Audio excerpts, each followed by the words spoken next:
अध्यक्ष माझे गुरुवर्ग आणि मग बाळ मित्रमंडळी आज आपण येथे स्वामी विवेकानंद राष्ट्रमातेच्या जयंतीनिमित्त जमलो आहोत. तर जयंतीनिमित्त मी राष्ट्रमाता जिजाऊच्या जीवनावर प्रकाश टाकणार आहे. तरी तुम्ही शांतपणे ऐकून घ्यावी ही माझी निम्र विनंती.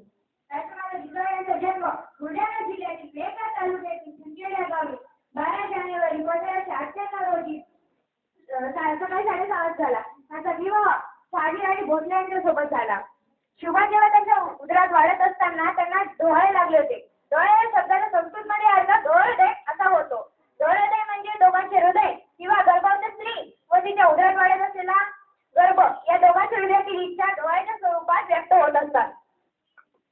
जिजाऊने डोळे पर्वतात चढून जावे, वाघाच्या पाठीवर बसावे, हत्तीच्या पाठीवर बसावे, किल्ली जिंकून जावे, धनुष्यबाण तलवार चालवावी, अन्याय खपावा असे त्यांचे डोळे होते.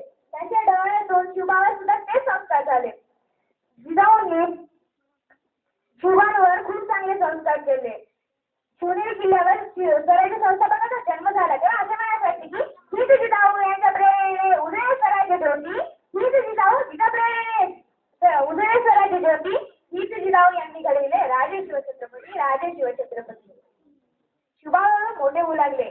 जिजाऊने आपल्या ठायचे शील, सत्यप्रियता, वाक्चातुर्य, गांभीर्य, जागृती, दक्षता, मनोधैर्य, निर्भयता, शस्त्रप्रयोग या सर्व गुणांचे संस्कार त्यांच्यावर केले.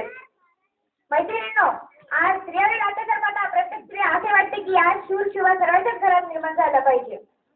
अंधार पाहू झाला आता दिवा पाहिजे, अंधार पाहू झाला आता दिवा पाहिजे, अन्याय संपवे ना असं एकच शिवा पाहिजे, अन्याय संपवे ना असं एकच शिवा पाहिजे.